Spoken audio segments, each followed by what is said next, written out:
Mars Pamor! Woohoo! Dito sa Mars Pamor! And today, pupush natin ang good vibes kasama ang mga special guests natin. Yeah! Sina Pecto and Tita Nova Villa! Hi! Good morning! Tita Nova! I'm so excited! Hey! Nakakapit kayo! Wow! Of course! Tita! Ano ba yan? Hindi ko man lang kayo makiss.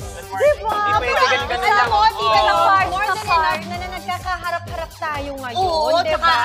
kita-kita tayo. Ang tagal. Ang tagal, Marcel. Saan pa ba tayo noon? Nasa studio pa tayo. Yes! Pa, diba? Na hanggang ngayon, Tita Nobs, niluluto namin ni Iya yung ginawa mo na Gulay. broccoli with oyster Yes. sauce. Oo, naalala And ko. sesame oil. Mamaya may surpresa na naman. Wow! Kita mo na. Tita Nova, nabalita ko po sa dalawang to na kayo daw ang pinakamasarap maglutong guest po dito. At, simulan na po natin kaagad. Ano ba yun? Sinabi nila, of all the guests ng Mars Pamor, magmula nagsimula po ito, Legit. kayo Yeah. daw po ang pinakamasarap po dito. Kaya excited Excited talaga sila. kami ngayong umaga. At ito po, syempre, simula pa lang dapat pasabog na agad ang kwentuhan. Dahil may mga kailangan i-explain sa atin sina Pecto at Miss Nova. So magsisimula po tayo kaagad. Kasi nga, ang buong chika, hindi kasya sa maikling caption sa social media, kaya sa Mars Pamor ka na magpaliwanag. Ako, Tita Okay. Tita Nobs, ito ang una mong kailangang ipaliwanag sa amin. Panoorin natin, Okay. Tita Nobs. Ako, Tita Nobs, ayan, panoorin mo. Ipaliwanag mo yan. Playing Oh, mo. uy! Ayan yung farm. Wow, Tita Nobs. Wow! Wow! May ano ka dyan ah? Kalamatis. Explain ko yan. Tita Nobs, ang ganda ng kubo mo. Saan to, Ba't tita? nilalagyan mo pa ng stairs? Paano siya Para akyat? matibay. Oh. Saan po yung farm nyo? Ano to, yung mga Saan daw po yan? Saan yan, Tita Nova? Saan po yung farm Amadeo, nyo? tabi ng Amadeo. Tagaytay. Ay, malamig po Okay. dyan. Kaya pala nakabini pa si tita. Dragon fruit yan. Ganda. Namumunga po. Oo, ganyan kalalaki. Mumunga. Wow. Alam mo Ito kulay po- ng bunga? Pula. Pula. Itong bahay na to, yung bahay kubo, yan po ang tinutulugan mo doon, Tita Nova? O parang laruan Hindi, lamang? pag nagpupunta lang ako sa farm. Okay. Ah. And then, Yeah. pero inside the farm, there's a house where you really stay. No, I have Taniman a lang house in talaga. Tagaytay. That is Okay. 15 minutes away from From your Tagaytay. house. Punta-punta ka lang. 15 minutes away from your home. Oo. Kumbaga. Tapos, pero lagi ako nandyan, maghapon. Ano mga tanim mo, Tita Nobs? Name it. Wow! Uy, punta talaga ba?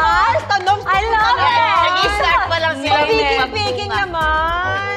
Mangoes, dragon fruit, bayabas, Talbos.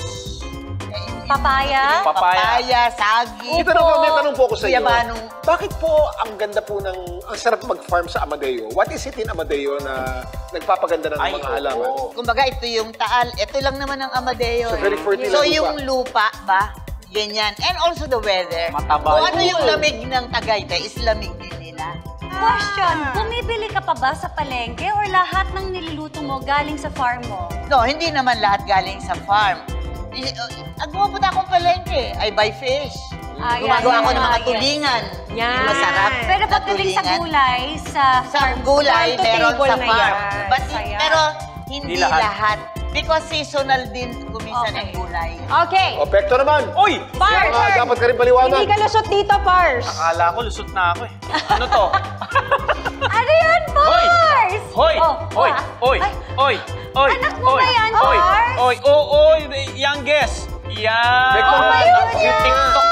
TikTokeris! Perfect. Grabe, ang galing. Hoy! Galing! Oh! Yan. Tignan mo yung facial reactions niya. Pars, yung ang galing niyang umimote. Ano ba yan? Oo. Alam mo, Pecto, meron siyang future sa camera. Maya sa'yo. Meron. Alam mo kung sino yan? Si Pekta. Pekto and Pekta. Ang cute ano. Galing naman. Tingnan mo. Tingnan mo. So, kailan to nagsimula, Kuya Pecto, yung inyong pagtitiktok? Kasi siya talaga nag-i-insist niyan sa akin. Talaga? Kasi ako, pag nasa bahay lang naman ako, gumagawa ako ng mga daddy stuff. Hawak martilyo. Talaga mga ganito. ba? Oo, kasi nagdi-DIY ako ng mga woodworks. Okay. As a carpenter. As a carpenter. Tapos, mahilig ako sa ganun.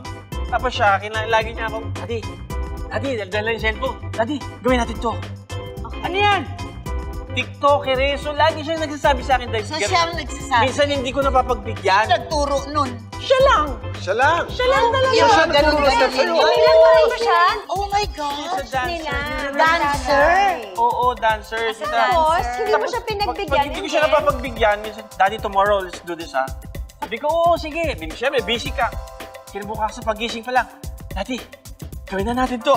Basta paulit-ulit siya hanggang sa... ng Luzon. Hanggang sa, Artista hanggang sa din, gagawin ano? na talaga namin. Tsaka nakakatawa talaga na talagang nauuto ng mga babae. Oo, Yung mga tatay nila. Totoo, tsaka the only girl kasi yun sa 4 na anak ko eh. Siya lang Kaya ang babae. hindi mo talaga mahihindihan. Totoo. Eh, yung mga lalaki, hindi ka pa naman niyayang mag-TikTok. Hindi pa naman. Hindi. Saka usually ang bata pag babae, sa nanay. Oo, but eh. siya Pero si ito daddy. Yeah. Ang dahilan niya sa akin, sabi ko, bakit ako yaya sa akin? Yayain mo yung mga kapatid mo. Tsaka, no, Daddy, ikaw gusto ko para tumaas yung mga viewers niya daw. Followers niya. Concerned siya. Okay, Teka okay. muna, anong TikTok ng daughter mo para masundan namin? It's Micaela Frida. Micaela Frida, one word. Micaela Frida. Ayan. Okay. Enjoy mo yan, Kuya Pe. Oo nga eh. Thank you. Habang maliit kasi darating ang araw, hindi ka na Oo, niyayaya. niyayaya. Kapag dumami na yung followers niya, okay na ako, Baka Dad. ikaw na uy, anak, mag-TikTok naman tayo. Baka ikaw na mag-gaya. Oo. At saka, balang araw magkaka-boyfriend yan, tapos ayaw Ay, na naku, huwag mo muna sabihin yan. Ganun Ganun ba? ba? Nagayak Kim, ikaw naman. Kasi yung mga anak niya, May syempre ganun may na. mga jowa-jowa na.